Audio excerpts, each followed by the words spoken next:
Na-admit na tayo sa hospital at 34 weeks. Actually, check-up lang dapat. So, ayan, kumain pa nga kami before tawagin yung number namin kay Doc. By the way, tawang-tawa kami kasi akala ko, kwek-kwek itong orange. Papaya pala. Abaw! Favorite ko kasi yung kwek-kwek. Fun fact, dun ko pinaglihi si Kitty. Papaya. Anyway, after namin kumain, so nagpa-check up na nga kami, and napansin namin na hindi masyado gumagalaw si baby. So sabi ni Doc, magpa-NST muna kami or non-stress test. And ayan na nga, nakita na sunod-sunod na yung contraction ko. Hanggang sa hindi na ako pinaalis, inadmit na nga ako. Pero cut the long story short, isa sa mga reasons kung bakit daw pala ako nagko-contract is meron akong infection. So, after matreat yun, pinauwi naman na ako. Ayun nga lamang, pagdating sa house, nagko-contract na naman ako. So, kapag andito ko sa hospital, pag naka-IV meds ako, nakokontrol siya. Pero pag nawawala yun, bumabalik rin. Hindi na kasi kinakaya ng oral meds. Kaya, ayun, na-admit na naman ako. Pero okay na rin kasi dito, namomonitor talaga nila lahat. Since nga may GDM tayo, 6 times a day nila chine-check yung sugar ko. Grabe rin pala, first time nangyari sa akin na pinagpapawisan ako kahit full blast yung aircon. Tapos, nagdidilim na yung paningin ko, nahihilo na ako, na hypoglycemia na pala ako. Although, ang nangyari kasi dito, meron kasi akong 3 meals and 3 snacks.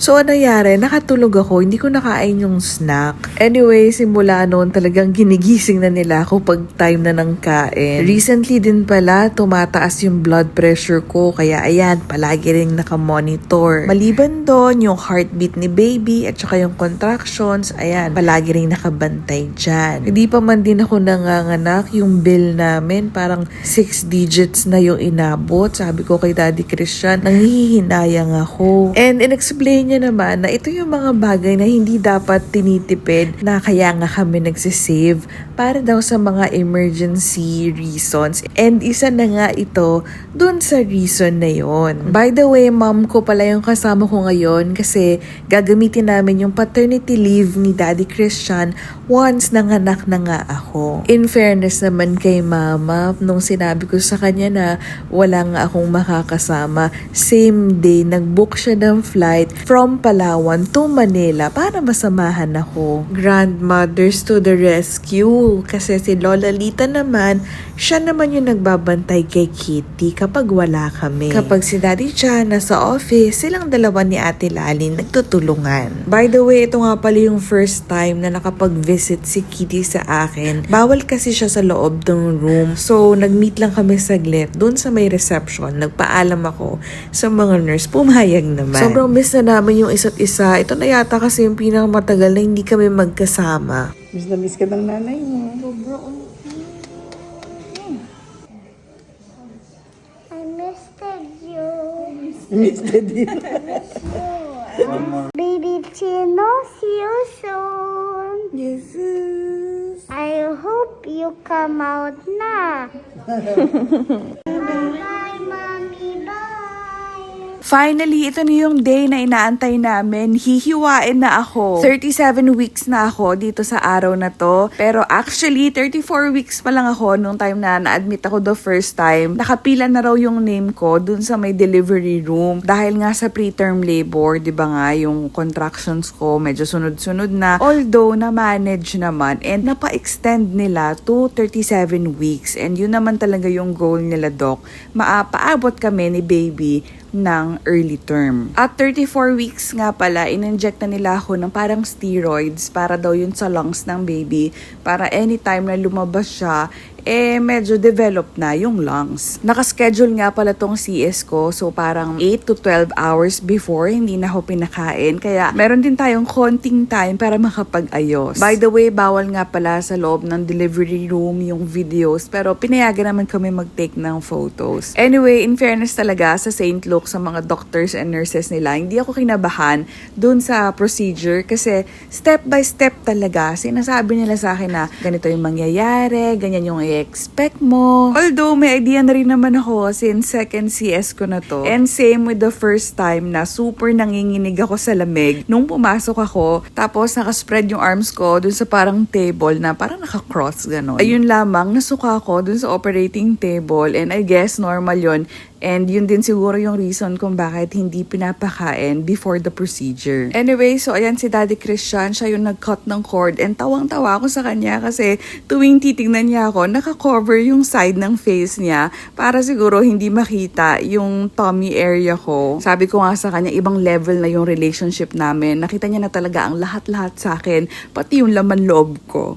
Anyway, basta yung unang ginawa sa akin, kinlean muna ako, tapos pina-bend ako na parang letter C, tapos may in-inject dun sa may spine ko, so wala na akong maramdaman. And then they cut me open, baby out, tapos niligate ako, tapos na, mabilis lang naman yung mga pangyayari. Yun lang, hindi kami agad nakaakyat sa room kasi si baby, ang baba daw ng temperature, as in giniginaw siya, and ako naman, nilagnat. So, dun sa may parang recovery area, pinunasan ako ng nurses and pinainom nila ako ng maraming water and I think may hydration din sa IV. And umokay na, nag-regulate na, pati si baby. Actually, mas matagal pa nga kami sa recovery area kaysa dun sa mismong delivery room. Parang 6 hours kami inantay na ma-regulate ni baby. Tapos, ayan, nung nakarating na kami sa room, may pa-surprise pa nga si Daddy Christian. Oops, hindi pa pwede. 6 weeks pa. Anyway, ayun na lang muna siguro sa part 1 and part 2, iro-room tour ko kayo. Papakita ko na rin yung mga freebies kapag dito ka kumuha ng maternity package sa St. Luke's and estimate kung magkano ang inabot. Ready na ba kayo? Abangan. Magkano nga ba mga anak sa St. Luke's BGC and ano-ano yung mga freebies? Actually, depende talaga yan per patient. Kung normal ba or CS, syempre mas mahal yung CS kasi mas mahaba yung stay ninyo sa hospital. Depende rin siya sa room. So, itong kinuha namin is private deluxe. Wala na kasing vacant dun sa pinakamurang private na room. Bale, ito na yung susunod na step. Although, yung difference nila is around 400 pesos per day. So, ito yung cost ng mismong maternity package ngayong year. And ito yung hindi complicated na case ha, kasi yung sa atin medyo complicated. And I think hindi pa kasama dito yung PF ng doctors, which is medyo mahal rin kasi mga 5 to 6 digits din yung inabot nung sa amin per doctor. Yung sa akin, meron akong OB. Actually, dalawa yung OB ko kasi umalis yung original na OB ko, may nag-relieve sa kanya. In fairness, ang tagal ko rin kasi sa hospital, di ba? Almost 1 month din akong naka-admit since 34 weeks hanggang sa mga nakako. Merong endo for my GDM, anesthesiologist, and meron ding pedia. Dalawa rin sila actually. Yung nakikita nyo pala na clips kanina, yun na yung mga dumating na freebies. And actually, dinouble check ko talaga yung resibo. Hindi siya chinarge sa amin. I think kasama na siya sa room. Syempre, yung meals ng patient, kasama na rin sa binayaran sa room. Nag-start ako sa liquid diet and then soft diet para hindi mabigla yung tummy ko since bagong operation tayo.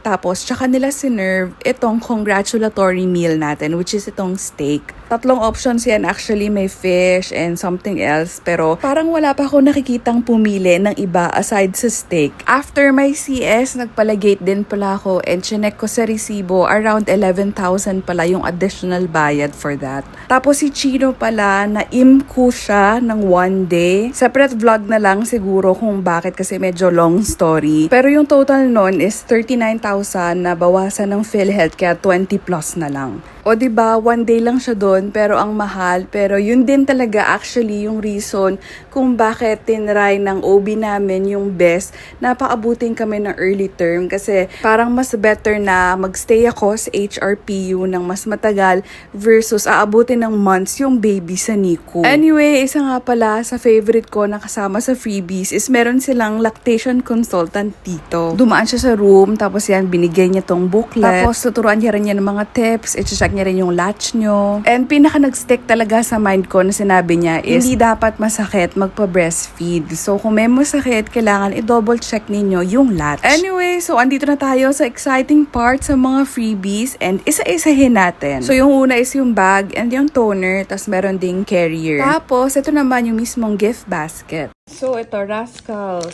tape diapers. There you go. Premium water wipes. Breast pads. Hand soap. Hair to toe baby wash. Mami Poco. Voucher to. Lotion and wash. And shampoo. Wash, shampoo, and lotion. Parang maganda to pang travel. Ang ganda ng size niya eh. Wet and dry wipes ng Neo Fresh. Organic wipes. In a rash and after bites ng Tiny Buds. Citronella patch. Meron din for mommy. Last one, I think this one is nursing cover. Ang ganda ng print niya oh. And I think, ang pinakasulit sa lahat ng libre is itong co-sleeper or bassinet. Inuwi na agad ni Daddy Christian to nung nakuha namin para ma-setup niya na sa bahay. And mukha naman siyang madaling i-set up. Mukhang hindi naman nahirapan si Daddy Christian. Sinubukan kasi namin i-search kung magkano to. And I think parang lagpas 10k din. Yung pinakamaangas na part, diba, ganyan siya, crib. Kung gusto mo siyang gawing co-sleeper, kaya nga siya tinawag na next to me essential, is meron siyang ganito, pack.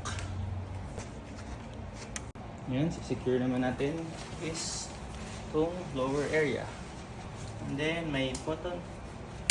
Tapos syempre, kung gusto mo adjust yung height, hilahin mo lang to. Ayan, nag-angat-angat na siya. Angat baba. Another safety precautionary measure. Lalagyan mo daw ng konting awang. Dapat walang gap. Para walang gap na mahuhulugan yung bata. Abaw!